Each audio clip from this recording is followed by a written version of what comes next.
habeen wanaagsan daawadayaal kuna soo dhawaada xarunta wararka ee dunida ee BBC London qodobada wararka caalamka caawa ugu waaweyn waxay kala yihiin 12 qof ayaa lagu dilay iska horimaadyo Falastiin iyo Israa'iil u dhaxeeya oo ka dhacay soodinta Gaza iyadoo Falastiiniyiintu ay qabanayeen mudaharaadyo waaweyn dalka Kenya waxaanu eegi doonaa sida dadka cilinka ah ee gaagaaban ay iyagoo isticmaalaya kubadda cagta ula dagaalamayaan takoorka ay ku hayaan bulshada inteeda kale mashiin la dagaalamaya mashiin kale militariga Mareykanka ayaa tijaabinaya droneskan yaryar oo wax ka qaban kara halista soo socota waxaan idinku haynaa qaybta click ee teknolojiyadda isku hormaadyo ayaa ka dhacay xadka Israa'iil iyo Gaza iyadoo kumanaan Falastiiniyiin ay dibadbaxyo waaweyn qabanayeen maanta ciidamada Israa'iil ayaa isticmaalay sunta dadka ilmada ka keenta si ay banaanbaxayaasha dib ugu riixaan kuwaasi oo ay sheegeen inay dhagxaan tuurayeen isla markaana ay taageero ololaya soo taraarixinayeen dhankooda iyadoo xayndaabka halkaasi la hor joogay Falastiiniyiinta ayaa xadka tenooyin ka samaystay iyagoo bilaabay dibadbaxyo 6 toddobaad oo la yiraahdo xaqa soo noqoshada goorsii horeysay madfac taangi ah ayaa isna dilay nin Falastiini oo beeraley ah koonfurta Gaza afayeenka militariga Israa'iil ayaa ka hadlay sida ay wax u dhaceen waxaa jiray dibadbaxyo iyo rabshado xoog leh ciidamada difaaca Israa'iil waxay uga hortageen habab lagu kala eriyo dibadbaxayaasha markii qaar ka mid ah dadka oo weeciyay hogaamiyaasha dibadbaxa iyo madaxda ammaanka isku dayeen in ay ku xadgudbaan madax bannaanida Israa'iil ciidamada ayaa bartilmaameed ka dhigtay banaanbaxyadaasi iyo rabshadahaasi ayaa waxay ka dhaceen haddaba xadka ay wadaagaan Israa'iil iyo Gaza iyadoo Falastiiniyiintu ay socod ku soo gaareen xayndaabka ay Israa'iil halkaasi ka dhistay soodinta dhinaca kalena hogaamiyaha Hamas oo ah kooxda hubaysan ee Gaza gacanta ku haysa ayaa isna ka qayb galay dibadbaxaasi iyadoo hogaamiyahan inta badan aan la arkin waxaana uu ka yiri dibadbaxa sidatan maanta dadkaygu waxay u dhaqaaqeen weji cusub oo ka mid ah halgankooda wadaniga ah si ay u soo ceshadaan xuquuqdooda maanta dadkayga Gaza iyo daanta galbeedba waa ay ka bannaan baxayaan dhulkii la qabsaday 1948kii iyo weliba qurbahana si loo galo waa cusub oo loogu soo dhaco wadada toosan hogaamiyaha Hamas oo ka hadlaya banaanbaxaasi faafayn dheeraada oo ku saabsan warbixintan iyo kuwa kaleba waxa aad ka heli kartaa bogayaga bbcsomali.com adiga oo ka geli kara mobilkaaga ruushka ayaa u yeeray safiirada dhowr dal oo reer galbeed ah oo eriyay diblomaasiyiintooda dhinaca kalena Mareykanka ayaa sheegay in ay qaadayaan talaabo kadib markii ruushku ay eriyeen 60 diblomaasiyiin iyo mas'uuliyiin Mareykan talaabada Moscow waxa ay ugu dambeysay xiisada reer galbeedka iyo ruushka u dhaxaysa arintani ayaa ku timid markii isku day dil oo basaas oo dhinaca labada dhinac ka tirsanaa Sergey Skripal iyo inantiisa horaantii bishan ay ka dhacday dalkan UK ruushku waa ay beeniyeen inay wax luga ku leeyihiin BBC-dana waxa loo sheegay in inanta uu dhalay ninkaasi basaaska aan jira Sergey oo la yiraahdo Yulia in ay hadda hadli karto Usmaan Cabdi Xasan ayaa ka waramaya cadaadiska diblomaasiyadeed waa mid aan horay loo arag diblomaasiyiin Ruushya ayaa la eriyay waxaa loo yeeray safiiro shisheeye kadib weerarkii Salisbury su'aal marna kama taagnayn in Moscow ay jawaabayso balse lama ogeyn goorta ruushku waxay eriyeen 60 diblomaasi taasoo jawaab u ahayd 60 Ruush oo ay Mareykanku amreen inay baxaan imika waan idila hadlayo waxa wasaaraddeedan arrimaha dibadda jooga safiirka Mareykanka ku-xigeenkayga ayaa ku wargelinaya tallaabooyinka aanu qaadayno inaanu tiro u dhiganta tiradoodii aanu caydhin doono ruushku waxay sidoo kale xirayaan qunsuliyadda Mareykanka ee St. Petersburg shaqaalaha halkaasi joogana waxaa loo qabtay ilaa Sabtiga inay dhismaha ku banneeyaan tallaabooyin kalena way jiri doonaan sida aan u fahmay ruushku waxay qorsheynayaan inay ka qaadaan tallaabo la mid ah 28 dal ee kale oo UK garab istaagay ruushka way isii godoominayaan kadib weerarkii sunta waxa uu ahaa weerar khatar geliyay nolosha Sergey Skripal iyo inantiisa Yulia BBC-da ayaa ogaatay in Yulia ay hadda miyir leedahay oo ay hadlayso aabbaheedna weli waa uu xanuunsanayaa safiirka Maraykanka ee Moscow shaki kama qabo cidda mas'uulka ka ah waxaanu haynaa caddayn nagu filan oo aan qancin oo keliya Maraykanka ee 25 waddan oo kalena tallaabooyin la mida ay qaadeen inaannu hayno caddayn nagu filan in dalka Ruushku ay ka dambeeyeen falkii ka dhacay Salisbury kuma isticmaali kartid gaas curuqda waxyeesha oo loogu talagalay military in lagula kaco muwaadin Britisha iyo gabadhu dhalay jawaab la'aan waa arrin laga gilgisho wixii ka dhacay ciidda Britain on the soil of the United Kingdom. Wadamada galbeedka fariin adag ayay ka bixinayaan arrinta Salisbury Moskana waxay iyadana u dirtay galbeedka fariin ah ha ka dabageyn Ruushka bal markan aynu eegno qodobo kale oo ku jira wararka dunida ee maanta sawiradan waa kuwa laga qaaday bannaanka hore ee maxkamad ku taala Senegal halkaasi oo siyaasi caan ah Khalifa Sall saacado ka hor lagu xukumay 5 sano oo xariga kadib markii si khaldan uu isticmaalay lacag dawladeed taageerayaashiisa ayaa sheegaya in faragelin siyaasadeed lagu sameeyay kiiskiisa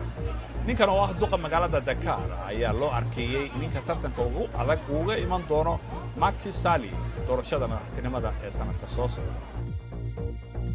hawlgalka qaramada midoobay ee nabad ilaalinta Liberia ayaa si rasmi ah ugu ekaa maanta kadib 15 sano markii halkaasi ay ka hawlgalayeen wadankaasi oo dagaaladii sokeeyay ka soo baxay oo nabad noqday in ka badan 16,000 oo shaqaale ah oo ka kala socday in ka badan 10 dan ayaa ka hawlgalayay qiyaastii 1 milyan qof oo reer Liberia ayaa lagu dilay dagaalada sokeeyay wadankaasi oo socday intii u dhaxaysay 89 ilaa 2003 waxaana ku qaxay 3 meelood meel bulshada wadankaasi Turkiga ayaa diiday qorshe Faransiisku u soo jeediyay oo ah in uu dhexdhexaadinayo dagaalka iyaga iyo ciidamada Kurdiyiintu u badan yihiin ee waqooyiga Suuriya xoogga dimuqraadiga ee Suuriya oo qayb weyn ka ah maleeshiyada Kurdiyiinta ee YPG ayaa hadda gacanta ku haya magaalada Manbij Ankara waxay u aragtaa kooxdaasi inay argagixiso tahay sababtoo ah xiriirka ay la leeyihiin PKK-da Turkiga dayax gacmeed shaybaar ah oo Shiinuhu leeyahay oo aanay cidina wadin ayaa toddobaadkan dabayaaqadiisa la filayaa in dhulka uu dib ugu soo laabto khubaradu waxay sheegayaan in aanay hubin goorta iyo halka dayax gacmeedkaasi oo la yiraahdo Tiangong uu ku soo laabanayo laakiin fursadda ah inuu burburo aad ay u yar tahay cilinimadu waa xaalad caafimaad oo aan laga bogsoon karin dadka qaba ayaa inta badan la kulma takoor kaga yimaada bulshada inteeda kale dadkani waxa sidoo kale ay la legdamaan nolosha caadiga ah yeeshee ururka dadka gaagaaban daryeela ee Kenya ayaa u istaagay in ay dhiiri geliyaan dadkan iyagoo u abaabulay koox kubadda cagta ah oo u gaara iyaga oo la doonayo in ay Kenya u matalaan masraxyada caalamiga Cabdirasaaq Xaaji Catoosh ayaa ka waramaya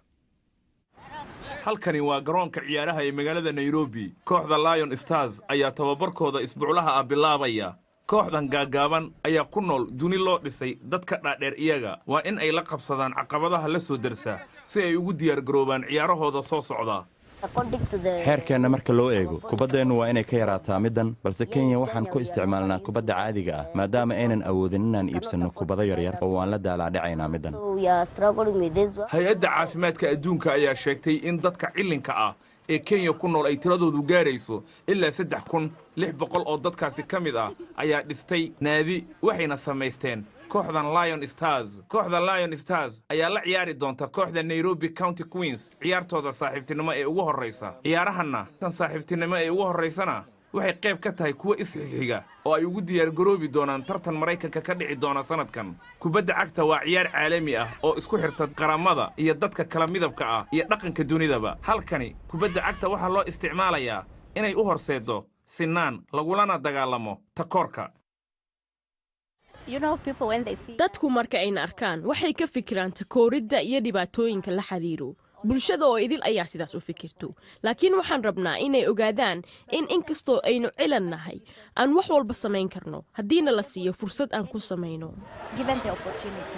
cimilada Nairobi ma ahan mid la isku halayn karo balse roobabka da'a ayaa keena fursado ciyaartooyda isku fahmaan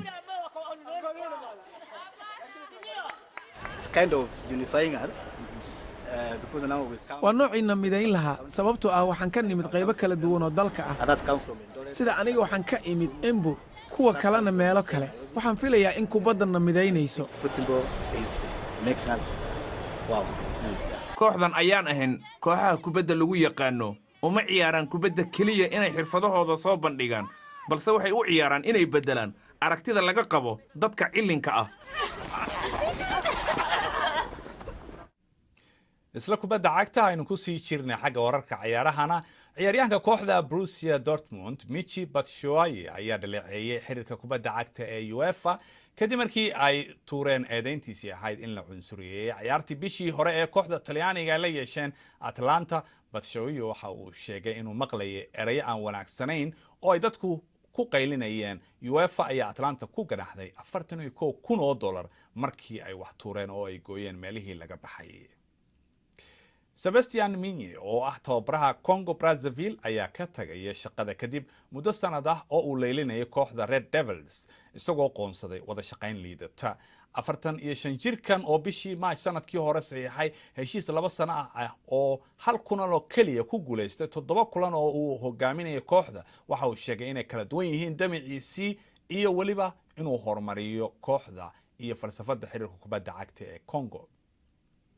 bal markan aynu eegno farsamadii ugu dambeysay dunida iyo barnaamijkana click ee toddobaadkan waxaan idinku haynaa telefoon cusub oo 3 kaamara leh iyo waliba ciidamada badda Mareykanka oo u diyaar garoobaya khatarta soo socota. waa kan Cabdirasaaq Xaaji Maxamed Siraad.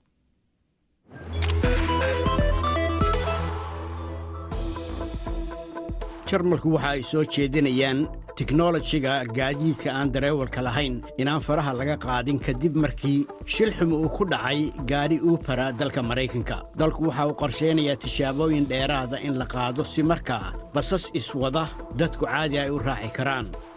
bilowga waxa saaraan doona qof shaqaale ah. xawliga uu ku soconaya waxa uu noqon doonaa 12 kiiloomitir saacaddii. ciidamada Mareykanka ayaa waxay wadaan hab cusub oo loo tababaro ciidamadooda heerka sare ee Mariniska dagaalada la geli doona ay dambe. drone shimbirta leeg iyo mashiinno iswada ayaa waxa ka mid ahaayeen teknoolojiyada cusub ee ay tijaabiyeen. qayb ahaan waxa la eegayaa awoodda askarigu uu soo ridi karo hab dagaal sida droniska iyagoo isticmaalaya awood ka xidh iyo qalabka shucaaca laysarka. telefoonno fara badan oo ah kuwa ugu dambeeyey waxa ay dhabarka ku sitaan 2 kamera laakiin Huawei waxa uu leeyahay 3. waxa uu leeyahay awood maskaxeed oo dheeraad ah. shirkadda Shiinuhuna waxay aaminsan tahay P20 Pro inuu gacanta sare siin doono dadka doonaya inay sawirro degdeg qaadaan. ka caadiga ee P20 waxa uu ku kacayaa $800. moodeelka Pro wuxuu ku kacayaa isaguna $1,100.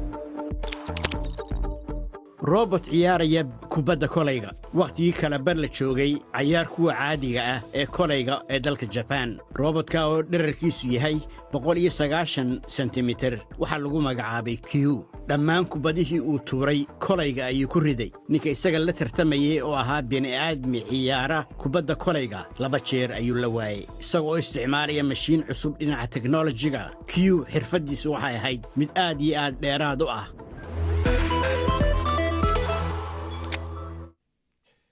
ugu dambeyntiina waxaan idinkaga tagaynaa madxafkii ugu horreeyay adduunka ee ayda u gaara. toddobaadkan soo socda ayaa laga fulayaa waddanka Jarmalka.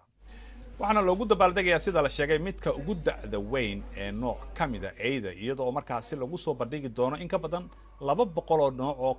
oo kala duwan oo xayawaankaasi ah. waxaa ku jira kuwa aad looga yaqaan adduunka oo ay jeclaayeen hogaamiyaal caan ah sida John F. Kennedy, Picasso iyo waliba Napoleon. wararkan iyo kuwii ugu dambeeyayba daawadayaal waxaad kala socon kartaan oo aad ka helaysaan bogayaga bbcsomali.com. muuqaallo iyo sawirro kala duwan oo wararkaynu ka shaqaynayno ku saabsanna waxaad sidoo kale ka helaysaa bogga BBC Somali Facebook. hilmaamin waxaad aniga iyo asxaabtaba nagula soo xiriiri kartaan ciwaanka Twitterka @bbcsomali. inta ayaan ku soo gabagabaynaynaa barnaamijkeennii caawa. waad ku mahadsantihiin daawashadiina daawadayaal. inta aanu mar kale dib u kulmi doonno habeenka Isniinta waxaan leenahay habeen wanaagsan.